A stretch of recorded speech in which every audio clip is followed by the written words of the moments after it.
Hello guys, ABS की पाठशाला में आप सभी का स्वागत है। हम लोग भौतिक विज्ञान के चैप्टर 2 वैद्युत फ्लक्स तथा गॉस की प्रमेय को पढ़ रहे थे। लास्ट वीडियो में हम लोगों ने गॉस की प्रमेय को देखा था। अगर आप लोगों ने इस वीडियो को नहीं देखा है तो डिस्क्रिप्शन बॉक्स में जा कर के आप इस वीडियो को देख सकते हैं। आज हम लोग गॉस की प्रमेय के अनुप्रयोग पढ़ने से पहले कुछ पॉइंट्स के ऊपर डिस्कस करेंगे सतत आवेश वितरण के बारे में। चूँकि जब तक हमें सतत आवेश वितरण के बारे में पता नहीं होगा तब तक हम गॉस के प्रमेय के जो अनुप्रयोग हैं उन्हें ठीक से समझ नहीं पाएंगे। इसलिए हम लोग पहले आज सतत आवेश वितरण पढ़ेंगे, उसके बाद फिर हम लोग गॉस के प्रमेय के अनुप्रयोगों के बारे में पढ़ेंगे। तो ये हमारा वैद्युत फ्लक्स तथा गॉस के प्रमेय का तीसरा लेक्चर है। ठीक है, तो चलिए शुरू करते हैं हम लोग।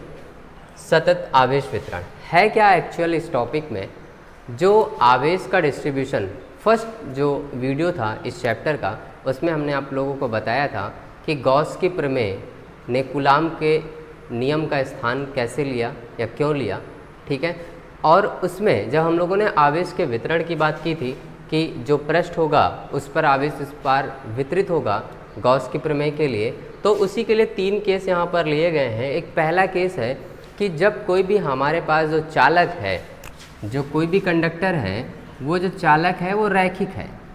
रैखिक का मतलब क्या होता है? रैखिक का मतलब है कि अगर वो इस टाइप से कोई भी चालक है, जैसे बेलनाकार चालक हो गया, ठीक है, इस तरीके से कोई है, तो यहाँ पर अगर आवेश हमारे पास वितरित है तो उसे क्या कहेंगे हम लोग? रैखिक आवेश वितरण कहेंगे। अगर पृष्ठ है, ऐसा कोई पृष्ठ होता हमारे पास, सीट आ जाए, जैसे कोई सीट है, चादर है, ठीक है, तो वहाँ के लिए क्या हो जाएगा? हमारे पास पृष्ठ आवेश वितरण हो जाएगा। और जब ये 3D स्ट्रक्चर लेने लगे, 3D स्ट्रक्चर जैसे गोले की स्ट्रक्चर आ जाए, गोले के ऊपर कोई आवेश वितरित हो जाए, तो वहाँ पर क्या होगा? हमारे पास आयतन आवेश वितरण होगा। ठीक है, अब जो है पहला जो हमारा टॉपिक है वो कहता है कि रैखिक आवेश वितरण। तो यहाँ के लिए देखो हमने एक फिगर लिया है, एक तार है हमारे पास, एक क्या है? तार है जो क्या है? धनावेशित है। इसके ऊपर धन आवेश को क्या कर दिया गया है? डिस्ट्रीब्यूट कर दिया गया है। तो इस धनावेशित तार को, अब तार के साथ कंडीशन हो सकती है कि तार या तो सीधा हो सकता है या फिर तार मुड़ा हुआ भी हो सकता है। ऐसा नहीं कि तार सीधा रहे, ठीक है, तार मुड़ा हुआ भी हो सकता है, सीधा भी हो सकता है। तो देखिए हमने तार को वैसे ही ले लिया शेप में। एक L लंबाई का तार था, ठीक है। अब इस L लंबाई के तार में हमने एक छोटी सी डिस्टेंस कितनी ले ली? DL ले ली। अब इस छोटी सी डिस्टेंस DL पर जो भी आवेश वितरित होगा उसे ही हम लोग रैखिक आवेश वितरण कहेंगे। ठीक है, अब रैखिक आवेश वितरण से हमें समझने वाली बात क्या है? रैखिक आवेश घनत्व। क्या समझने वाली बात है? रैखिक आवेश घनत्व। वितरण से हमें क्या समझना है? रैखिक आवेश घनत्व। जो रैखिक आवेश घनत्व होता है उसे लैम्डा से प्रदर्शित करते हैं। रैखिक आवेश घनत्व को किससे प्रदर्शित करते हैं? लैम्डा से प्रदर्शित करते हैं। और लैम्डा बराबर होता है Q/L। लैम्डा बराबर क्या होता है? Q/L। लेकिन अगर जो लंबाई है वो छोटी ले ली जाए तो आवेश भी क्या होगा? छोटा ही होगा। उस केस में हमारे पास जो d लैम्डा होगा, यानी छोटा जो आवेश घनत्व होगा, वो किसके इक्वल हो जाएगा? dQ/dL के। ठीक है, तो क्या होगा? परिभाषा इसकी हम लोग किस तरीके से देखेंगे? रैखिक आवेश घनत्व की परिभाषा किस तरीके से हम लोग बताएंगे?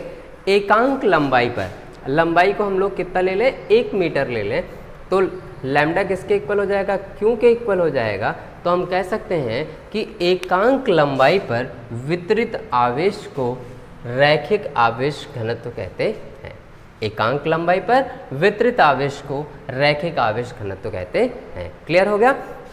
अभी जो रैखिक आवेश घनत्व है आपका लैम्डा, इसकी अगर हम विमा निकालना चाहें, मात्रक निकालना चाहें, तो वो भी निकाल सकते हैं। क्यों? हमारा कूलाम हो जाएगा और लेंथ का लिए जो होगा वो मीटर हो जाएगा। तो मात्रक हमारा हो जाएगा कूलाम प्रति मीटर। किसके लिए? रैखिक आवेश वितरण। चूँकि जब हम लोग मल्टीपल चॉइस क्वेश्चंस देखते हैं तो बोर्ड क्लासेस में मल्टीपल चॉइस क्वेश्चंस में पूछ लेता है कि रैखिक आवेश घनत्व का मात्रक क्या है। तो मात्रक हमें पता हो गया कितना होता है?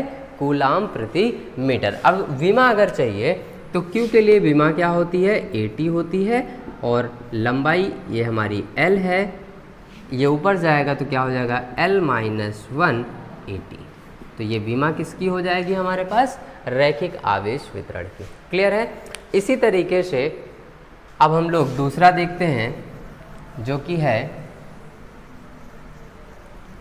पृष्ठ आवेश वितरण, यानी कि किसी पृष्ठ के ऊपर, किसी चादर के ऊपर, किसी सीट के ऊपर आवेश किस तरीके से वितरित। देखो एक ये सीट है जिसमें इसका एरिया, सरफेस एरिया कितना है, S है, इस पर धनावेश क्या है, वितरित है। इसी सरफेस एरिया में हमने एक छोटा सा एरिया ये कंसीडर किया है जिसके लिए कितना है, ds है। अच्छा ये छोटा सा एरिया है तो इसी में आवेश भी छोटा सा होगा, वो क्या हो जाएगा, dq हो जाएगा। और इस छोटे आवेश dq और छोटे से एरिया ds में जो भी आवेश वितरित होगा उसे ही हम लोग कहेंगे पृष्ठ आवेश घनत्व। और जो पृष्ठ आवेश घनत्व होगा उसे सिग्मा से रिप्रेजेंट करेंगे। सिग्मा इज इक्वल टू हो जाएगा हमारे पास dq upon ds, dq upon ds। ठीक है, अगर छोटा सा है तो इस d sigma is equal to dq upon ds। और अगर फॉर्मूला देखेंगे तो हम लोग कहेंगे q अपॉन s, ऐसा भी हम लोग इसे लिख सकते हैं। क्लियर है। डेफिनेशन फिर से वैसे ही हमारी पास आएगी। क्या परिभाषा बनेगी, एकांक पृष्ठ क्षेत्रफल पर, एकांक पृष्ठ क्षेत्रफल, पृष्ठ क्षेत्रफल। ठीक है, ये जो S है इसे A भी आप लिख सकते हैं, जो S है इसे A भी कह सकते हैं, क्योंकि S का मतलब ही है यहाँ पर सरफेस एरिया। क्या मतलब होता है, सरफेस एरिया, और A मतलब एरिया। यानी कि ये जो Q sigma is equal to Q upon S हमने लिखा है, इसे आप दो तरीकों से लिख सकते हैं। Either sigma is equals to Q upon S लिख लीजिए, या फिर इसी को आप लिख लीजिए sigma is equal to Q upon A। कुछ जो किताबें हैं उन किताबों में आपको sigma is equal to Q upon S मिल जाएगा, और कुछ किताबों में sigma is equal to Q upon A मिल जाएगा। क्लियर है। परिभाषा वही रहेगी कि एकांक पृष्ठ आवेश क्षेत्रफल पर, एकांक पृष्ठ क्षेत्रफल पर वितरित आवेश को क्या कहेंगे, पृष्ठ आवेश घनत्व कहेंगे। क्या कहेंगे, पृष्ठ आवेश घनत्व। क्लियर है। एकांक क्षेत्रफल पर वितरित आवेश को पृष्ठ आवेश घनत्व कहा जाएगा, जिसे किससे रिप्रेजेंट किया हम लोगों ने, सिग्मा से रिप्रेजेंट किया। मात्रक की बात आएगी तो मात्रक फिर से क्या हो जाएगा, कूलाम प्रति, चूंकि एरिया है तो इसलिए इस बार क्या हो जाएगा, मीटर स्क्वायर हो जाएगा। क्लियर हो गई बात।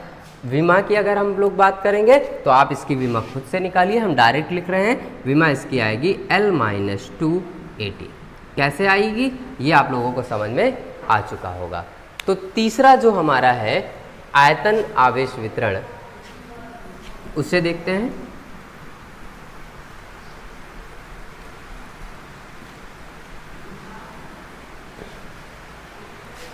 नेक्स्ट हमारा है आयतन आवेश वितरण, यानी कि अगर हमारे पास कोई 3D शेप है, ठीक है, और उस 3D शेप में जैसे कि ये कि हमारे पास गोलाकार पृष्ठ है, और इस गोलाकार पृष्ठ में एक छोटा सा हमने ले लिया, कट कर लिया। जैसे कि हम मान के चलिए एक ठोस गोला हो और उस ठोस गोले को बीच से आप काट दीजिए कहीं से, ऐसे कोई स्ट्रक्चर है, ये मान लीजिए 3D स्ट्रक्चर है। अब इस 3D स्ट्रक्चर को जहाँ से भी आप कट करेंगे वहाँ से जो भी सेक्शन बाहर आएगा, जो भी पृष्ठ कट करके बाहर आएगा, उसकी स्ट्रक्चर भी कैसी होगी, 3D ही होगी। तो वैसे ही हमने यहाँ पर एक छोटा सा एरिया ले लिया है, सॉरी वॉल्यूम ले लिया है, कितना, dV ले लिया है, और इसी आयतन पर इस बार क्या है, आवेश क्या है, वितरित है। और कौन सा आवेश है, धनात्मक आवेश क्या है, वितरित है। तो चलिए इसके लिए हम लोग देख लेते हैं क्या होता है। तो अगर आवेश क्या है, पूरे आयतन पर वितरित है, तो उसे हम लोग कहेंगे आयतन आवेश वितरण कहेंगे। और हम लोग चूंकि घनत्व के बारे में बात कर रहे हैं तो आयतन आवेश घनत्व को हम लोग रो से प्रदर्शित करते हैं, और रो इज इक्वल टू हो जाएगा हमारे पास Q upon V। Rho is equal to कितना हो जाएगा, Q अपॉन V। परिभाषा फिर से वैसे ही होगी। क्या होगी, हम कहेंगे अगर आयतन को एकांक मान लिया जाए तो हम लोग कहेंगे एकांक आयतन पर वितरित आवेश को, एकांक आयतन पर वितरित आवेश को हम लोग क्या कहेंगे, आयतन आवेश घनत्व कहेंगे। एकांक आयतन पर वितरित आवेश को हम लोग क्या कहेंगे, आयतन आवेश घनत्व कहेंगे। मात्रक और विमा की बात आती है तो इसका मात्रक एज यूजुअल जैसे अभी हम लोगों ने दोनों का कैलकुलेट किया है वैसे इसका भी हो जाएगा। क्या होगा, आई होप आपको समझ में आ चुका होगा अब तक, कूलाम पर मीटर क्यूब। और विमा इस बार हम नहीं निकालेंगे, विमा आप खुद निकालिएगा इसकी क्या होगी, ठीक है। और आप कमेंट भी कर दीजिएगा कि इसकी विमा क्या है, क्लियर है। तो अभी हम लोगों ने रैखिक आवेश वितरण देखा, पृष्ठ आवेश वितरण देखा, आयतन आवेश का वितरण देखा। दूसरी चीज़ है, इसी के साथ एक और टॉपिक होता है कि अगर फोर्स है यानी सतत आवेश वितरण के कारण वैद्युत बल क्या होता है, तो जरा थोड़ा सा उस पर भी हम लोग फोकस कर लेते हैं। सतत आवेश वितरण के कारण वैद्युत बल, तो अब हम लोग देखेंगे सतत आवेश वितरण के लिए जो बल है वो किस तरीके से काम करेगा। यानी कि अगर आवेश का वितरण कर दिया गया है इन तीन में से किसी भी एक तरीके से, तो बल किस तरीके से वर्क करेगा, तो बल के फार्मूले के ऊपर क्या प्रभाव पड़ेगा, हम लोग उसके बारे में देखेंगे। देखिए जनरली फोर्स का फॉर्मूला हम लोगों ने पढ़ा है जो कूलम का नियम है, F = 1/4πε0K × Q divided by r²। यही तो पढ़ा है कि नहीं पढ़ा है। अगर आवेश जो बल है हमारा वो इस रैखिक क्षेत्र पर लग रहा है, यानी कि किसी रेखा पर काम कर रहा है, रॉड पर काम कर रहा है, छड़ पर काम कर रहा है, उस स्थिति में जो हमारा Q है अब वो Q नहीं रहेगा। क्यों? क्योंकि चूंकि जब आवेश इस रेखा पर वितरित है तो वहां से क्या निकलेगा, रैखिक आवेश घनत्व निकलेगा। क्या निकलेगा, रैखिक आवेश घनत्व निकलेगा। अब रैखिक आवेश घनत्व हमने पढ़ा था लैम्डा = कितना होता है, Q/L। तो बस अब करना कुछ नहीं है, इस फोर्स के फॉर्मूले में Q को रिप्लेस कर देना है विद λL।